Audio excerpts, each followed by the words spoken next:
Dice Apocalipsis capítulo 1 versículo 4, Juan a las 7 iglesias que están en Asia, gracia y paz a vosotros, del que si quiere y quiera venir, y de los 7 espíritus que están delante de su trono. Vamos a ver entonces a continuación, como lo explicamos cuando pasamos por ahí muy rápidamente, que estos 7 espíritus no son 7 espíritus santos, sino que el número 7 es el número de la perfección y de la totalidad, e implica la perfección y el espectro completo que cubre el Espíritu de Dios. Lo vamos a ir viendo con mucha calma en esta noche y vamos a ir bastante despacio. Vamos inmediatamente a ver las otras 2 partes en el Apocalipsis donde aparece esta frase. La segunda es en Apocalipsis 4, versículo 5. Y del trono salían relámpagos, y truenos y voces, y delante del trono ardían 7 lámparas de fuego, las cuales son los 7 espíritus de Dios. Cuando Juan da la introducción al libro de Apocalipsis en el capítulo 1, simplemente menciona, gracia y paz a ustedes, del que es y quiere y que ha de venir, y de los 7 espíritus de Dios. O sea, aquí está haciendo una separación, ¿verdad?, entre el Padre y el Espíritu, mostrándonos la diferencia de ministerios y mostrándonos que el Espíritu tiene un ministerio especial, y lo menciona como los 7 espíritus. La segunda vez que el Espíritu Santo usa esta frase, los menciona asociados con 7 lámparas de fuego. Vean ustedes, las lámparas son luz y el fuego es uno de los elementos que se usan precisamente para el Espíritu Santo. En el día de Pentecostés entró como un viento el Espíritu Santo y sobre cada uno de los apóstoles aparecieron pequeñas lenguas de fuego. Ahora vayamos a Apocalipsis 5, versículo 6. Y miré, y vi que en medio del trono y de los 4 seres vivientes y en medio de los ancianos estaba en pie un cordero como inmolado. Aquí es importante la palabra griega que se usa para cordero, porque en el griego hay 2 palabras para cordero. Una es arnión, que es la que se usa aquí y se refiere a un corderito chiquito, y la otra es amnos, que se habla o se refiere a un cordero o a un borrego ya grande. Entonces aquí a Cristo se le asocia con un corderito. Mientras más chico, ustedes saben, las ovejas son más indefensos, más frágiles, más tiernos. Y la palabra inmolado es la palabra griega spato, con ese spato, que se refiere a una muerte violenta, a una muerte trágica. Entonces Jesús es visto en el cielo como un cordero pequeñito, indefenso, frágil, tierno, y al mismo tiempo que fue cruelmente asesinado. Es el cuadro o el símbolo que el apóstol Juan nos proyecta acerca de Cristo, y es el símbolo que el Espíritu Santo nos quiere transmitir a nosotros. Ahora dice a continuación que Cristo o este cordero tenía 7 cuernos. Los cuernos siempre en la Biblia nos hablan de reinos o de poderes mundiales o de autoridad de gobiernos. Cuando dice la Biblia que Cristo tenía 7 cuernos, se refiere a que Jesús tiene el poder total y completo de todos los gobiernos del mundo y del universo. Por eso se le designa como Rey de Reyes y Señor de Señores. Y dice la Biblia que también tenía 7 ojos. Sabemos que Cristo no tiene ni 7 cuernos literales, ni tampoco tiene 7 ojos, pero la Biblia nos explica el significado, los cuales son los 7 espíritus de Dios. Pero ahora vean ustedes a continuación que no solamente nos dice la Biblia que el Espíritu está en la mirada de Jesús. ¿Ya lo vieron? Los ojos representan al Espíritu de Dios o la perfección del Espíritu de Dios. Y cuando el Espíritu de Dios estaba dentro de Cristo, se manifestaba a través de sus ojos. Y cuando el Espíritu quería ver, usaba los ojos de Jesús. Cuando el Espíritu quería actuar, actuaba a través de los ojos de Jesús. Jesús dijo, la lámpara, la luz del cuerpo son los ojos. Si dentro del cuerpo hay oscuridad, entonces también el ojo está oscuro. Pero dice la Biblia, además, que estos 7 espíritus de Dios son, ¿qué cosa? Enviados por toda la tierra. Si nosotros nos quedáramos aquí en Apocalipsis y no tuviéramos el libro de Isaías y no tuviéramos los otros libros de la Biblia, ¿verdad? Pues estaríamos preguntándonos cómo son enviados estos 7 espíritus, cómo pueden estar en los ojos de Jesús los 7 espíritus, pero lo vamos a descubrir y a investigar en esta noche. Ahora vayamos al Antiguo Testamento, al libro de Zacarías, capítulo 4. Zacarías, capítulo 4. Volvió el ángel que hablaba conmigo y me despertó, como un hombre que es despertado de su sueño. Y me dijo, ¿qué ves?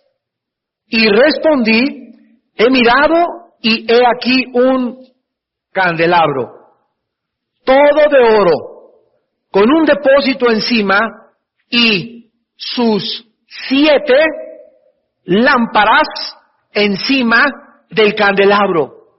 7 lámparas encima del candelabro y 7 tubos para las lámparas que están encima de él.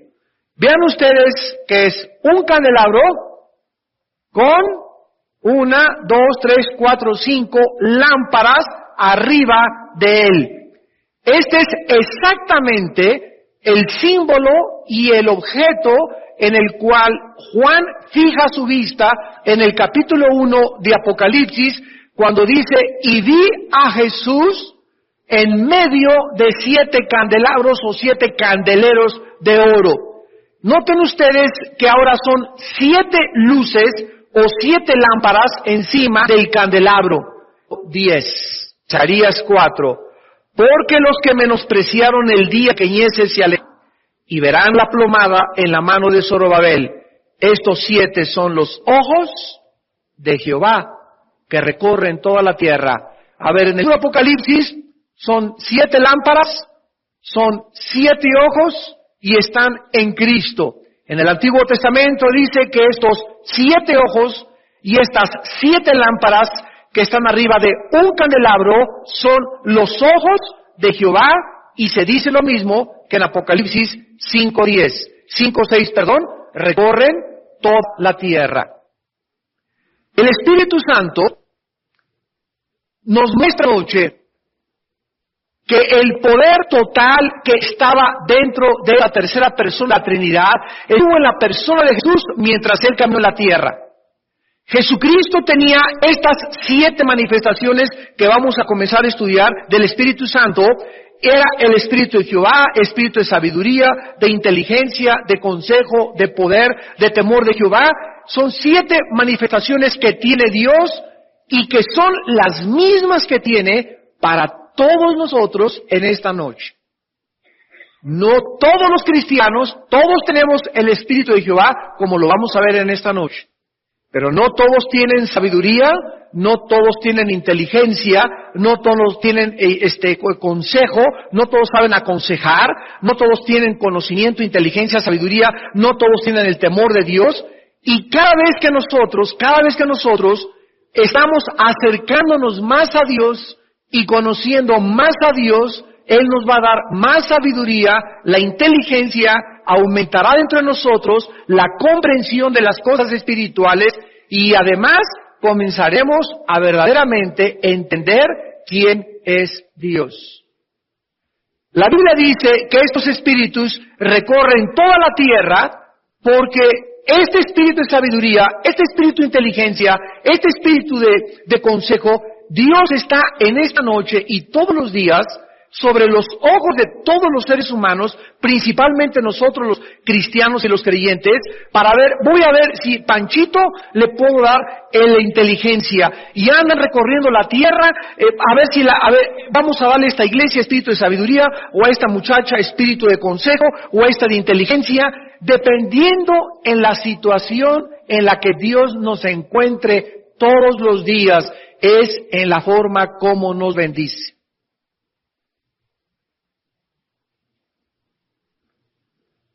Dice 2 Crónicas 16, 6 y 7 que Dios recorre toda la tierra buscando personas en quienes poder manifestar su poder. Que tengan un corazón recto para con Él. Dios pasa en septiembre por la casa de la familia González. A ver, cómo anda la familia, sin devocionales.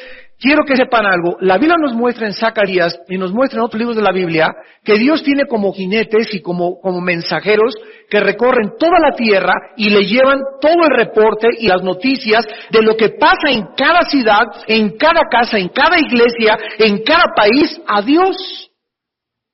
Y así como hay un ejército de seres espirituales que le están reportando a Dios todo, absolutamente, lo que está aquí en la tierra, de la misma forma, Satanás, como lo enseña Job 1 y Job 2, recorre toda la tierra, todos los días, recogiendo los reportes de sus principados y de sus gobernantes y de sus demonios para elaborar planes y estrategias y combatir los planes y las estrategias de Dios.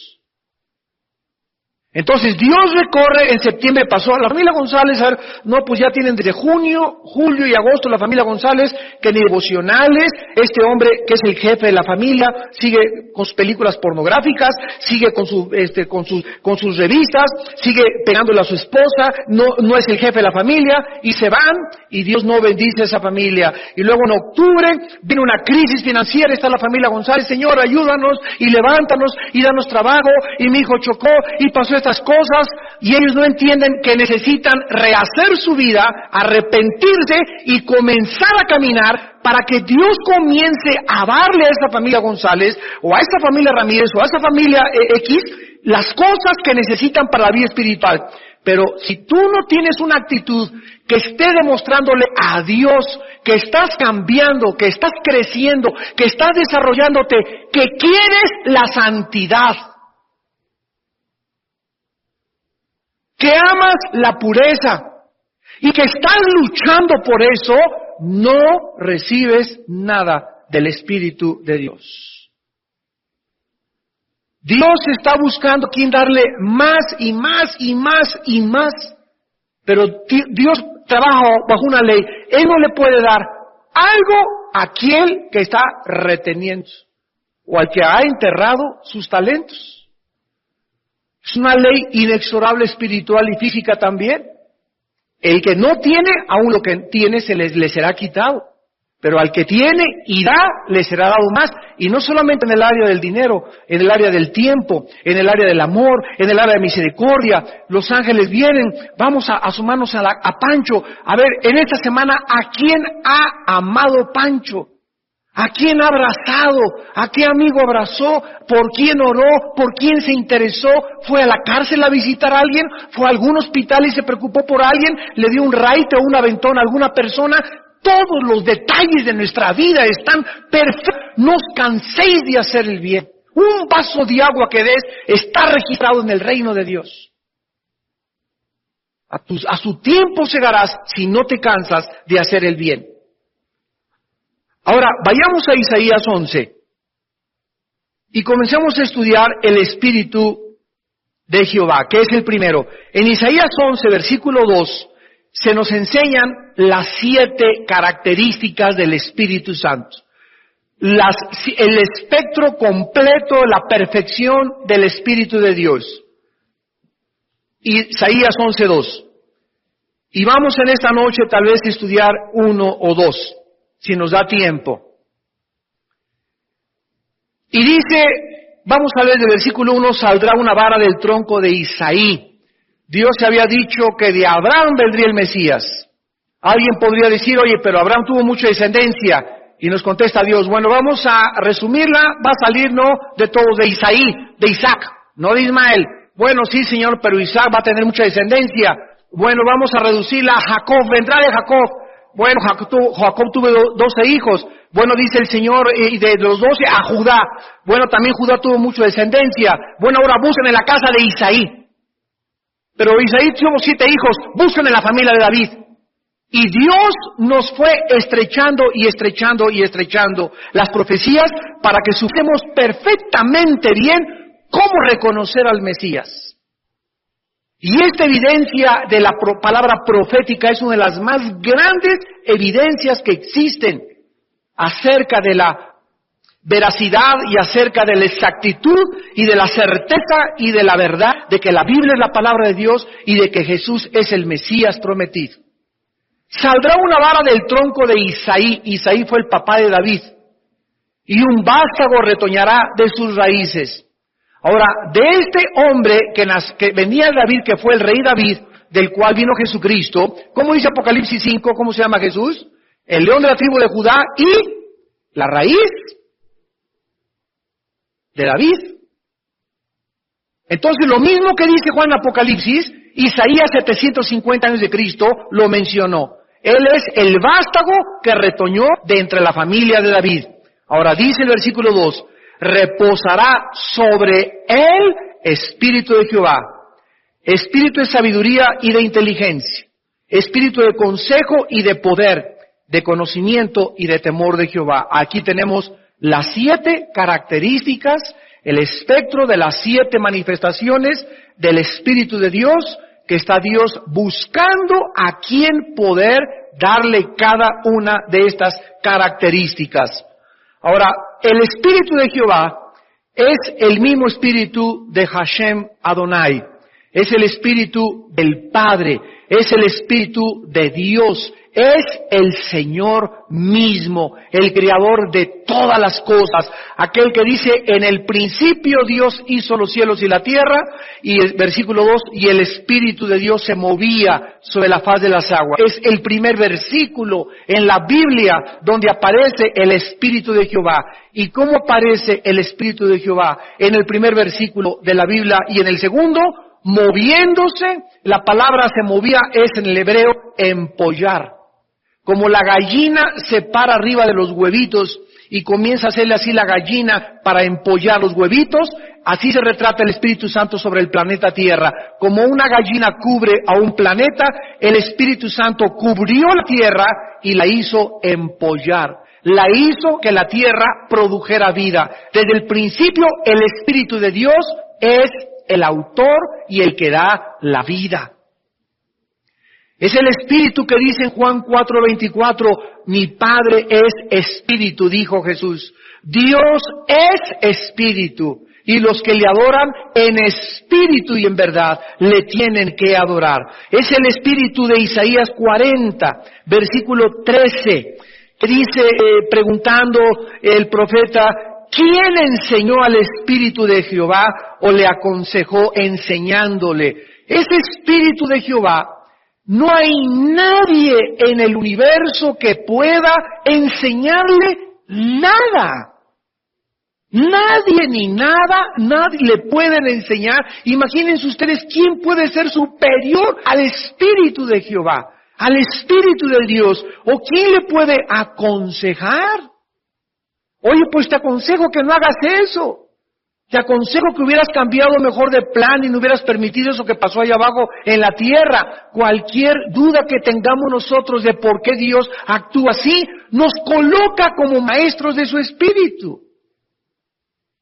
Cualquier sugerencia que tú digas en tu corazón, en lo profundo, pues si yo fuera el pastor, yo me fijaría mejor en lo que está haciendo. Y si él no se ha fijado que yo también puedo ser pastor, y si fuera yo pastor, le recomendaría aquellas cosas. Y si yo fuera Dios, no hubiera permitido tanta gente muerta en inundación en Campeche. ¡Ay, qué feo! Y porque si Dios es tan bueno, ¿por qué cosas tan feas hace? ¿Y por qué permite las guerras? ¿Y por qué si es todopoderoso no detiene al diablo? Y todas estas cuestionamientos que están en nuestra mente y que son válidos si se los haces a Dios y le dices, Señor, todas estas preguntas que tengo, necesito que me las respondas, pero si se las haces desafiándolo y retándolo e insinuándole, lo que estás haciendo no me parece bien, es más, bájate y aquí ponte y déjame subir a tu trono y yo hago las cosas mejor en el universo. Esa es la culminación y el clímax de la soberbia humana. Cuando nosotros creemos que podríamos manejar el universo y controlar las cosas y llevar a cabo todos los acontecimientos y eventos de la historia, mejor que Dios.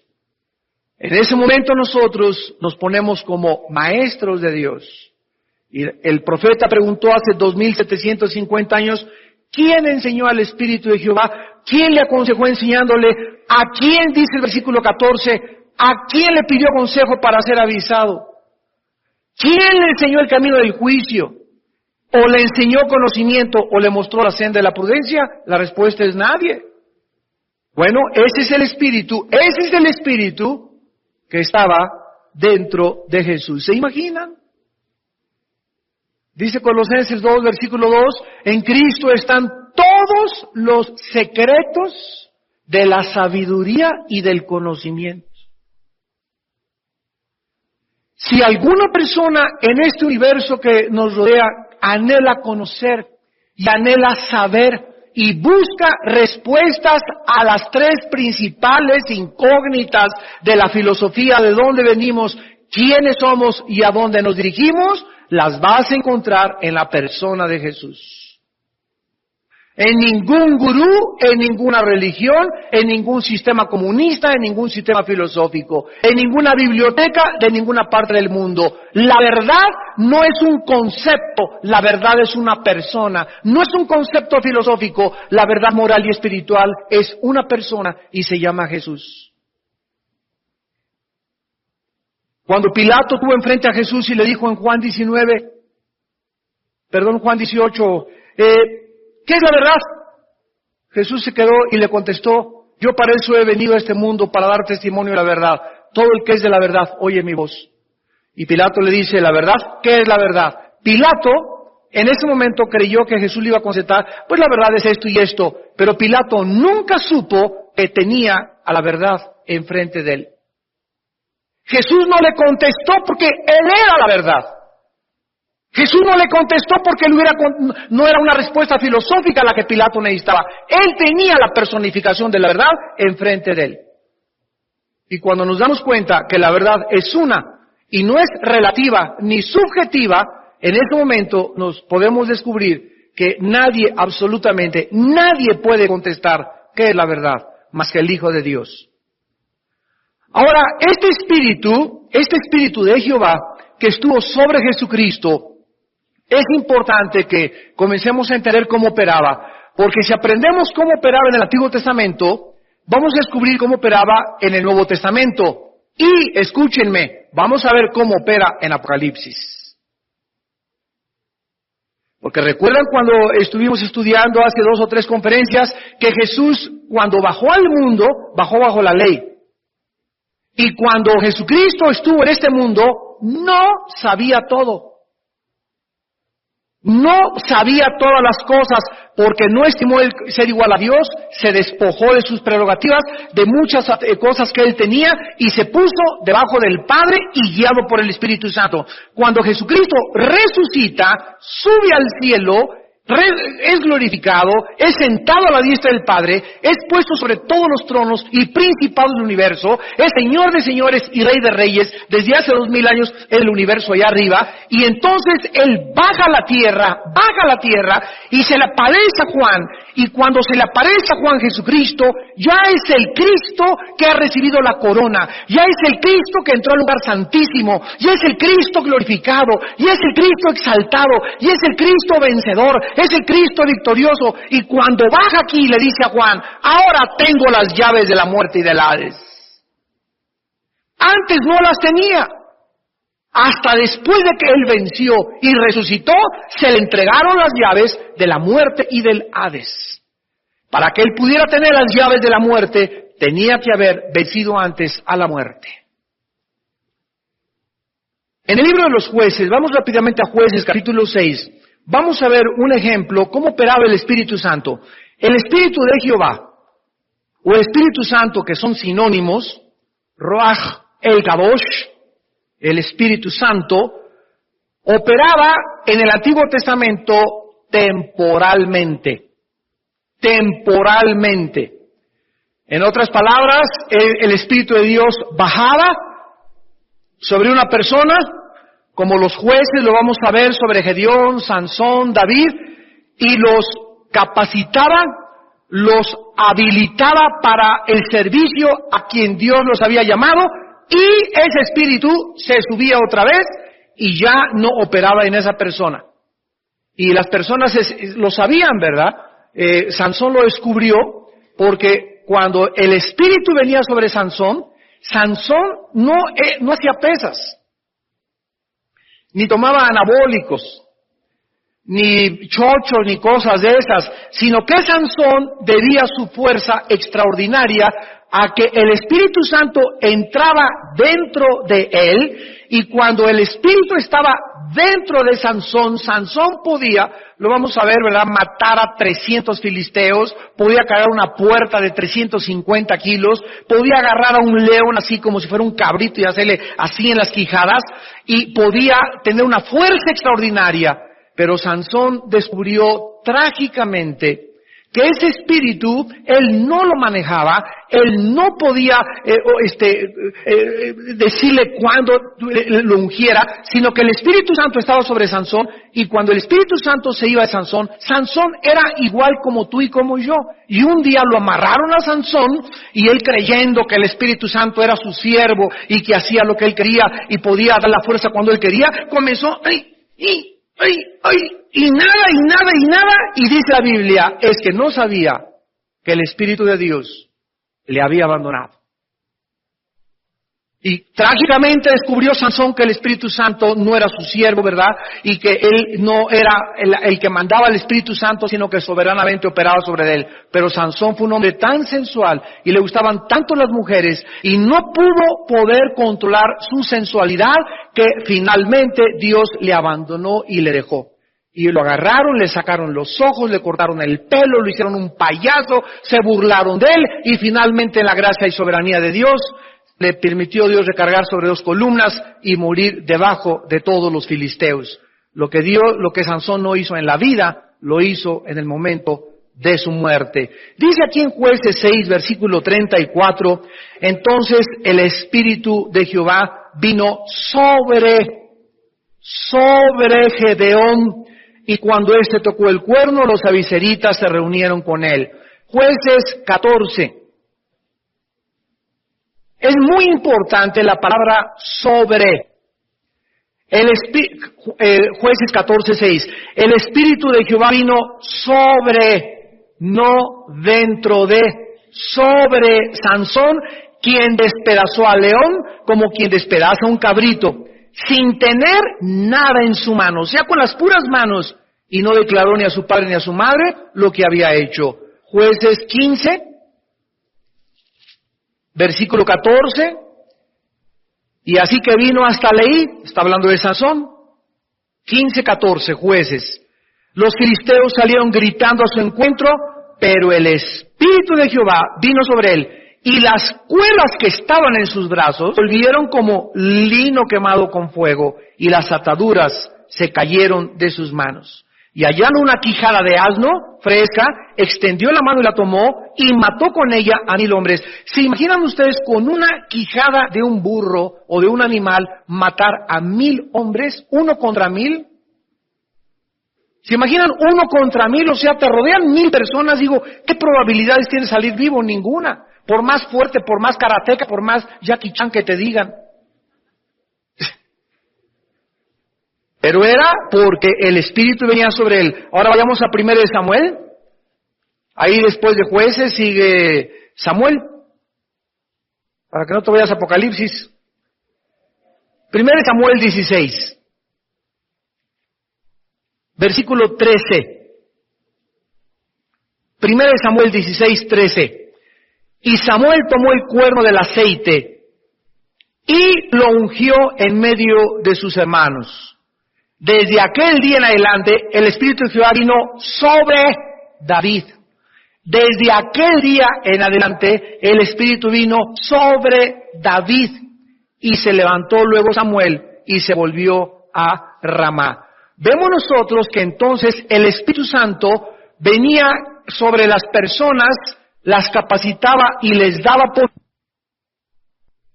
Entonces el Espíritu Santo los dejaba. el Espíritu Santo en el Antiguo Testamento no entró dentro de las personas para morar y hacer su habitación permanente como lo hizo y como lo tenemos actualmente todos los que hemos entregado nuestra vida al Hijo de Dios. Estas son las diferentes operaciones en el Antiguo Testamento, en el Nuevo Testamento. Ahora, en el Nuevo Testamento, cuando una persona se convierte, escúcheme con mucho cuidado, recibe al Espíritu de Jehová para entrar dentro de persona, y dice Efesios 1, 13 y 14, que el momento en que el Espíritu entra es un sello. Es un sello. La presencia del Espíritu Santo es un sello permanente el día de mi resurrección. Es un sello, es una garantía del Espíritu en mi vida de que le pertenezco a Dios. De que le pertenezco a Dios. Ahora, después de Pentecostés, recibieron ya los discípulos el Espíritu Santo, pero en Pentecostés fueron llenos del Espíritu Santo. Y después fueron otra vez llenos del Espíritu Santo. Y después fueron otra vez llenos del Espíritu Santo. Y dice, venía el Espíritu sobre de ellos y hacían esto. Y venía sobre Pablo, no dentro porque ya lo tenían, venía sobre de ellos y hacían tal o tal cosa. Y por eso hay tanta confusión entre recibir el Espíritu Santo y el bautismo del Espíritu Santo. ¿Cuál es la diferencia? Bueno, dice, hay dos pasajes, Romanos 6 del 1 al 4 y 1 Corintios 12, 13. En el momento que una persona recibe al Espíritu de Jehová, al Espíritu Santo o al Espíritu de Cristo, que es lo mismo, lo vamos a ver ahorita en Romanos 8, en ese momento yo le pertenezco a Dios, he sido sellado con el Espíritu Santo, con cuidado, el Espíritu Santo nunca, jamás se va a salir de mí. Nunca, nunca, nunca, nunca, hasta que yo resucite. Que me porto mal, el Espíritu Santo se contrista, le causo dolor. Me sigo portando mal, lo apago. Reduzco su influencia dentro de mí, lo limito, lo bloqueo y ya Dios ya es un cristiano totalmente entregado al juicio de Dios. Pero el Espíritu Santo no se sale dentro de mí. Ahora, un cristiano que tiene al Espíritu Santo y es obediente y es puro y es santo, el Espíritu Santo ya está dentro de él y está en toda su manifestación, pero el Espíritu Santo lo comienza a ungir, significa que viene arriba o sobre de él y lo comisiona para tales cosas. Miren, por ejemplo, cuando yo vengo aquí y les predico a ustedes, yo necesito venir aquí forzosamente, ¿verdad? En el Espíritu y humillado y orado y en la palabra y examinar mi corazón, porque yo me doy cuenta aquí cuando estoy compartiendo la palabra de Dios que cuando yo me bajo por esas escaleritas ya no soy igual.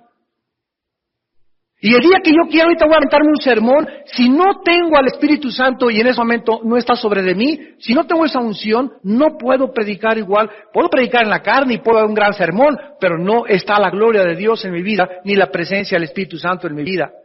Y cuando uno confía y uno comienza ya a saber y a distinguir cuándo estuvo la presencia de Dios conmigo y cuándo no, comenzamos a sentirnos tan dependientes de Él, que de veras, yo siempre que subo a cualquier lugar, ¿verdad?, me tiemblan las rodillas y no me siento, no sé qué voy a decir, ni mucho menos, y ya al subirme aquí ya me doy cuenta que algo milagroso pasa, porque no la hago allá abajo.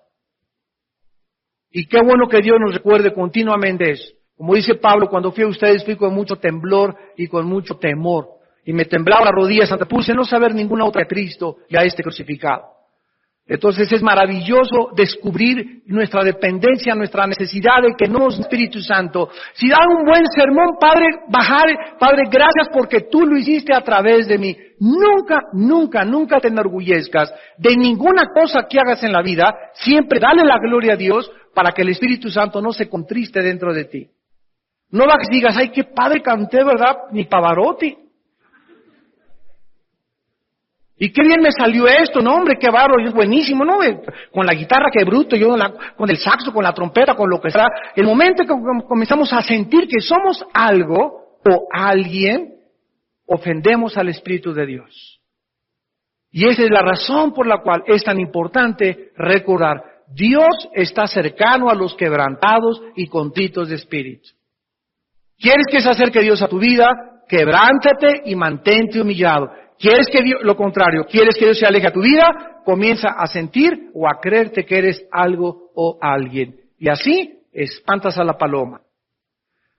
Ahora, en Juan 14:6, vemos que el Espíritu Santo bajó, el Espíritu de Jehová bajó del cielo, el Espíritu de Jehová, como respuesta a una oración de Jesús. Juan 14:16 y 17. Y yo rogaré al Padre. Imagínense si el Padre no le iba a contestar al Hijo, ¿verdad? Cuando Él hizo siempre toda su voluntad. Gracias a este ruego del Hijo al Padre, el Padre nos envió, y la palabra que se usa aquí para el Espíritu Santo en el griego es Paracleto, con K. Paracleto. Se tradujo consolador, pero es la palabra que los griegos usaban para abogado. Abogado. No licenciado, licenciado te habla de licenciaturas.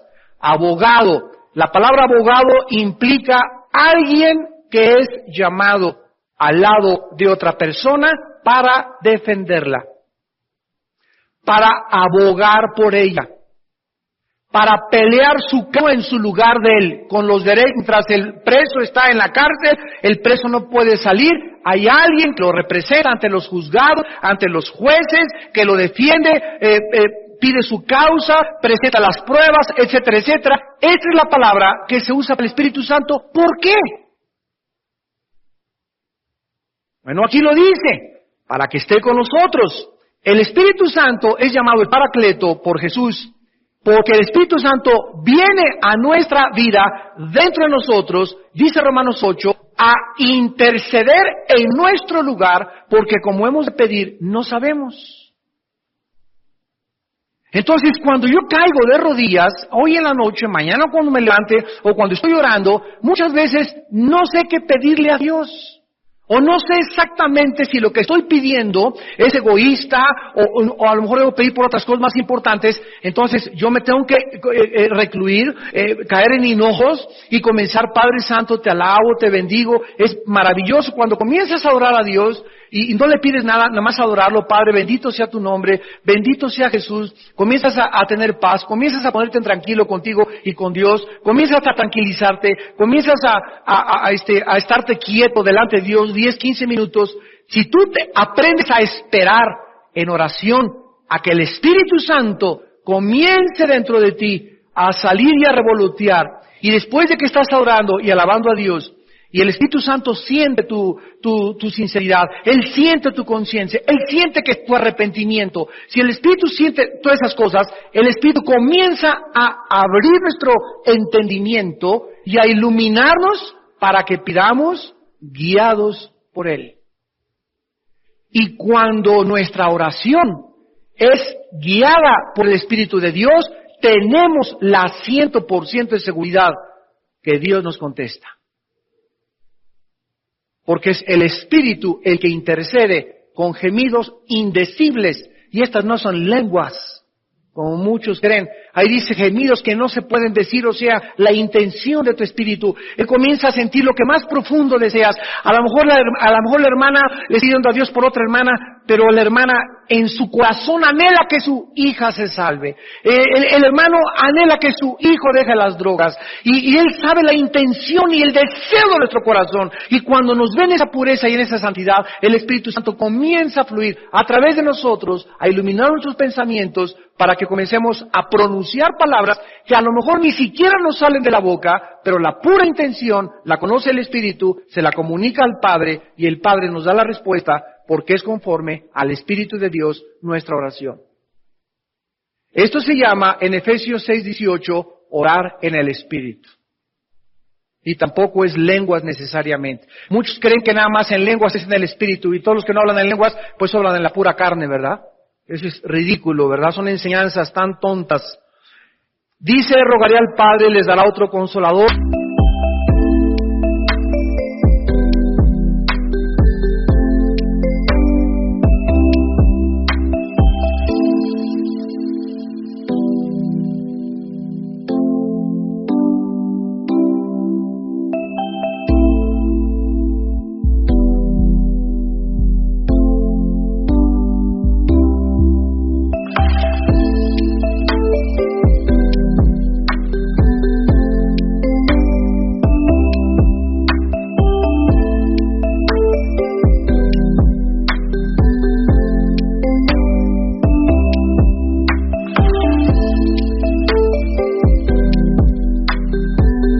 y este Consolador, ¿verdad? Ya vemos, comienza a abogar por mí, a presentar ante el Padre mi causa, y estará con nosotros para siempre. Dice el versículo 17 que también se le llama el Espíritu de verdad.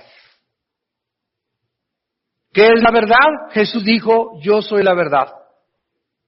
¿Cuándo Jesús comprobó que la verdad no era un concepto? Cuando dijo en Juan 8, 31 al 35, y la verdad los hará libres. Se refería a Él. Él como la verdad es el que nos da la libertad.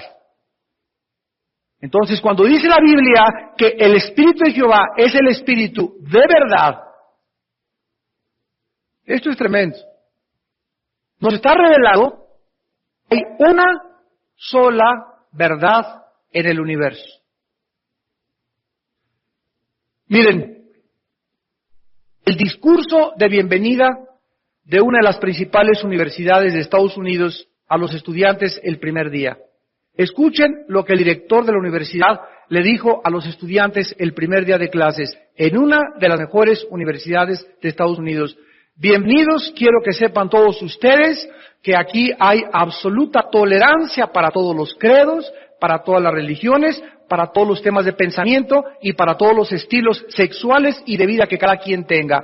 No somos intolerantes con alguien que sea intolerante en cuanto al credo, religión o estilo de vida sexual de cualquier persona. En esta universidad, si tú eres homosexual, te respetamos; si eres lesbiana, te respetamos; si crees en Buda, te respetamos; si crees en Mahoma, te respetamos. ¿Por qué? Porque cada quien tiene su verdad y no puede existir una verdad objetiva y verdadera.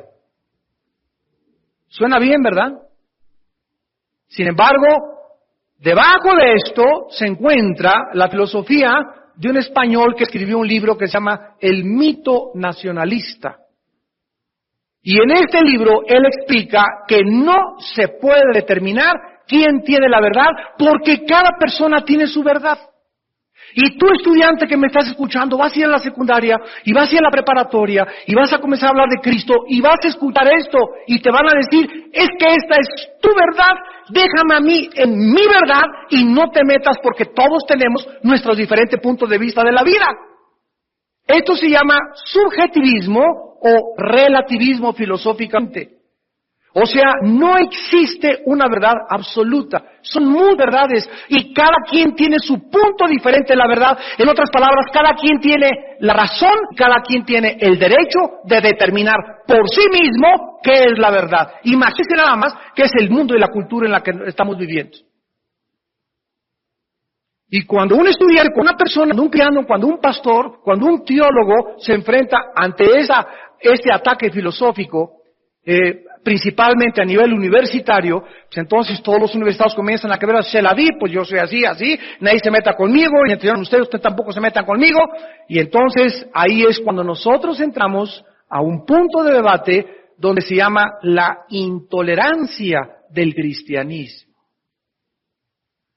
¿Por qué? Ahorita, miren, hace 4 días, ahí en Toluca, Alan, mi hijo, que es pastor y presidente de la Alianza de Pastores de Toluca, me dijo, papá, ¿sabes qué? Que tuvimos aquí una reunión y vinieron budistas, vinieron rabinos, vinieron testigos de Jehová, vinieron sintoístas, vinieron musulmanes, nos invitaron a los cristianos evangélicos, fue quién sabe quién, de qué iglesias representantes, había católicos. Y el tema en el panel hace 4 o 5 días en Toluca, fueron invitados por el gobierno para debatir lo que se llama la tolerancia religiosa.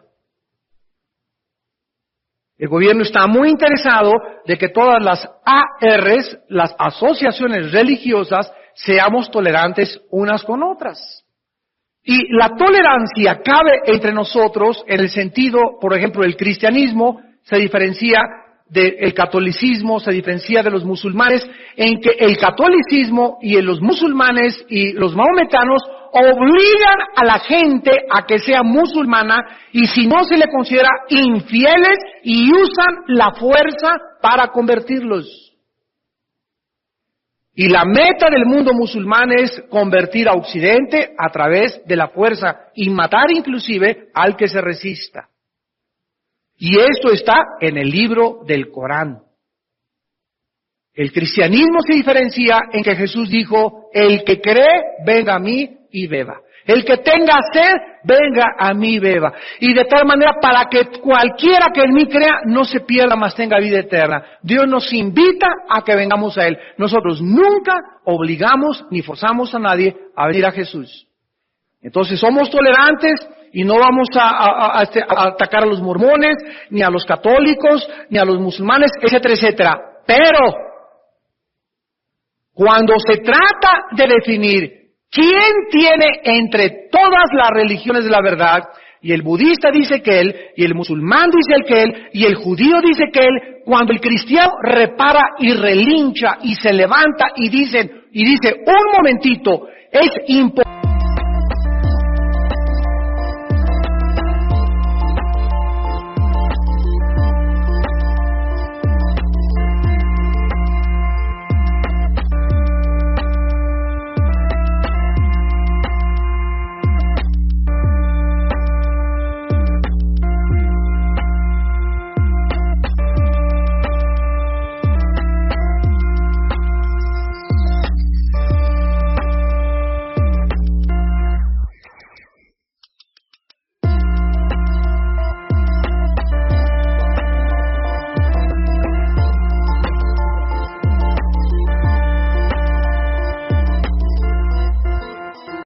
Lógica y filosóficamente, que haya 7 verdades aquí, por lo que tiene que haber una, inmediatamente se le considera intolerante.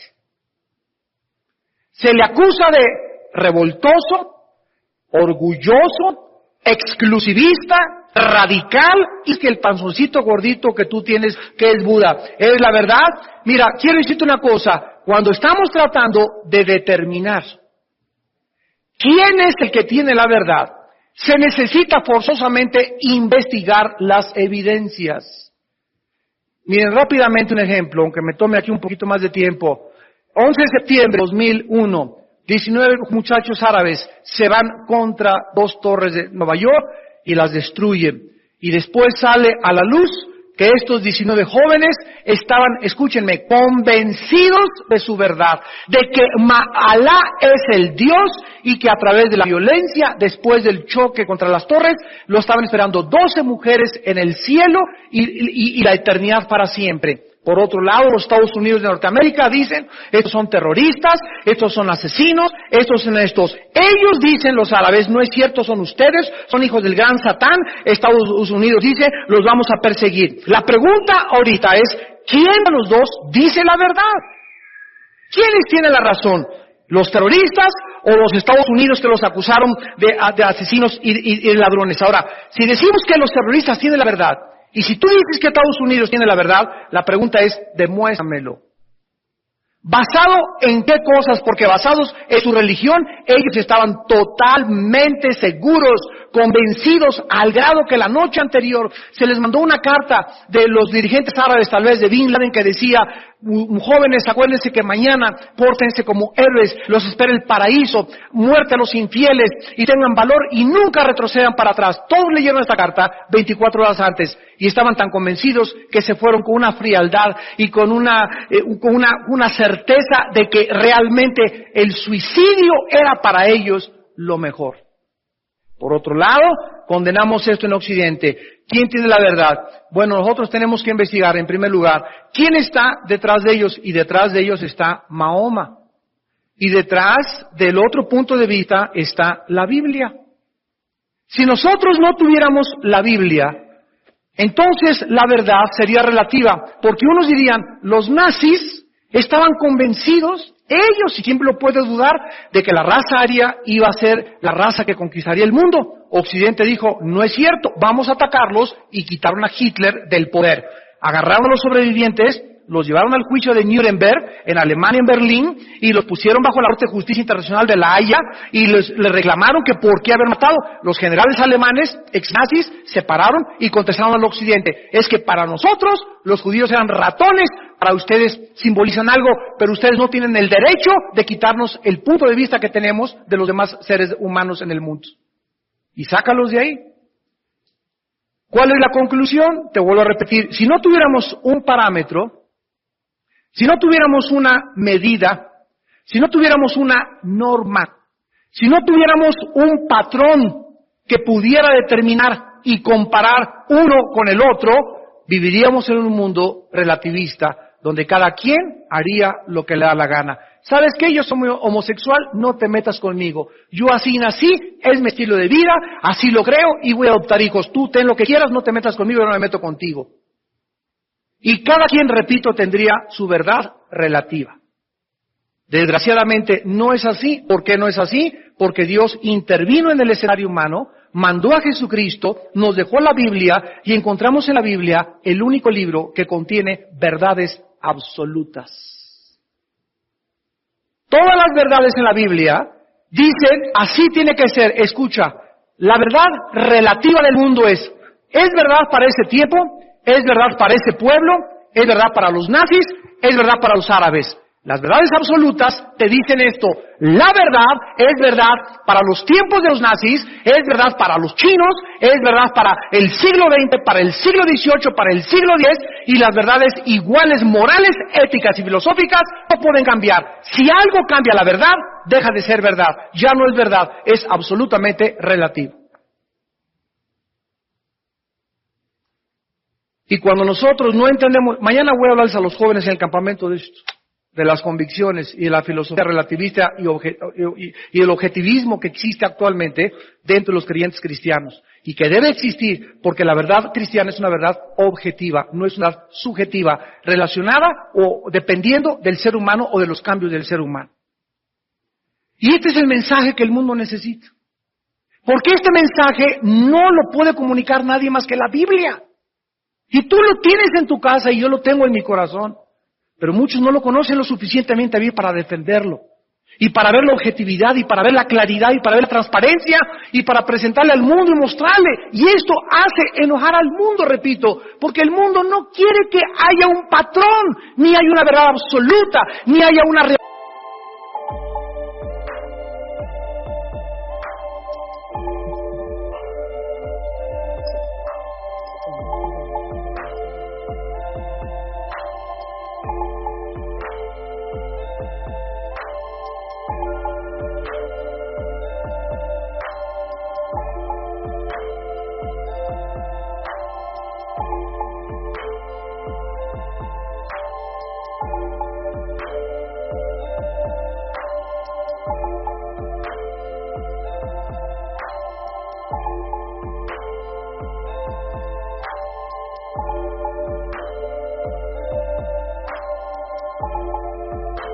A la cual enfrentarse, que es Dios.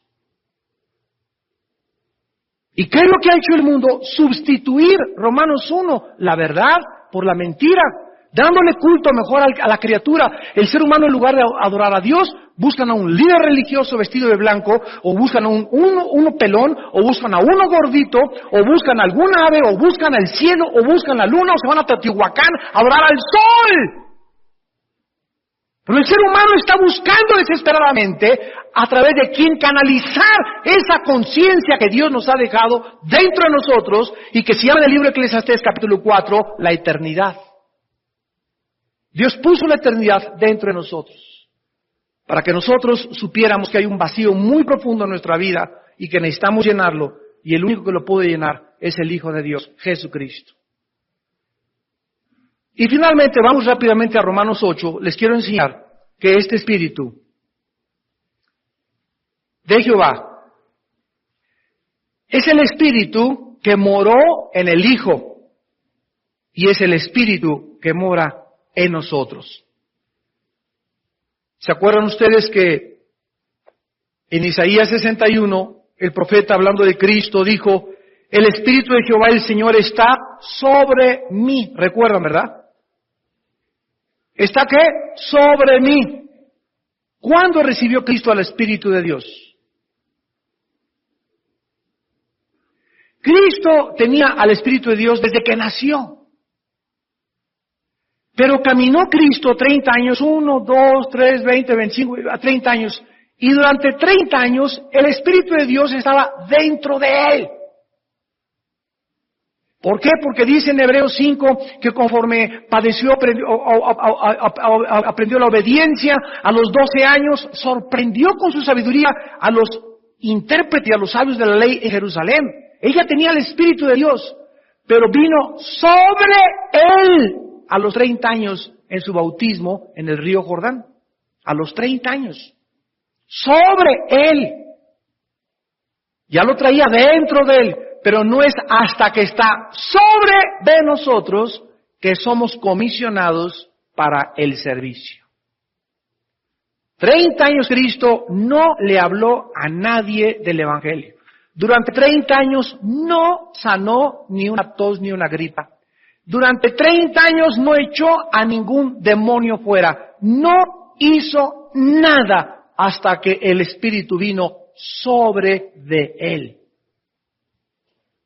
En Romanos 8 dice el versículo 9, mas vosotros no vivís según la carne, sino según el Espíritu, si es que ¿quién?